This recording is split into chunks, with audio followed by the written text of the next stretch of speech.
as we pass legislation, getting feedback on that legislation is always helpful, and in future endeavors to pass laws that work, particularly as it relates to cyber and fighting against nation states and criminals who use the cyberspace for their advantages. So thank you for coming here and providing your thoughts. And I also want to thank Chairman Garbarino and the ranking member, Mr. Swalwell, for their bipartisanship.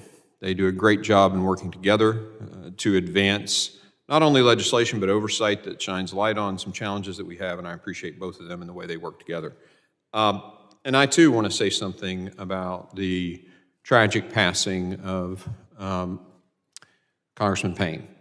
Up here, when you're, as Ranking Member Swalwell said, it sometimes gets contentious between the two sides as we vie for ideologies, quite frankly, that have less and less overlap over the years.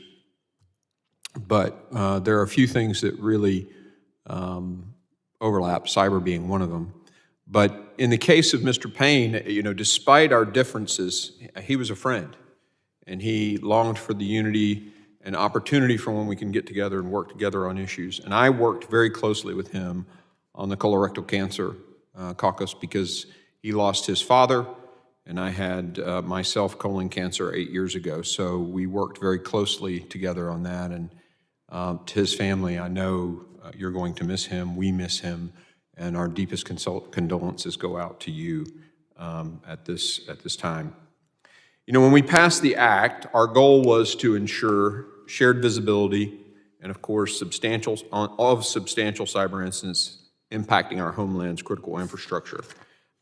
With nation-state actors such as China and Russia continuing to target us, we knew that we needed a better understanding and to better understand and defend against increasingly fraught cyber threats. However, we knew we needed to do this without imposing undue regulatory burden on our companies that are already stretched very thin. Duplicative efforts tend to wind up costing businesses money that they could actually use on real cybersecurity. And so getting to the bottom of those is one of our priorities. It's imperative that we strike the balance, of course, and ensure that the rule is harmonized with regulations. And I look forward to hearing from our witnesses today. And again, I want to thank you for being here, for being in this fight with us, and for the future of the country. Thank you.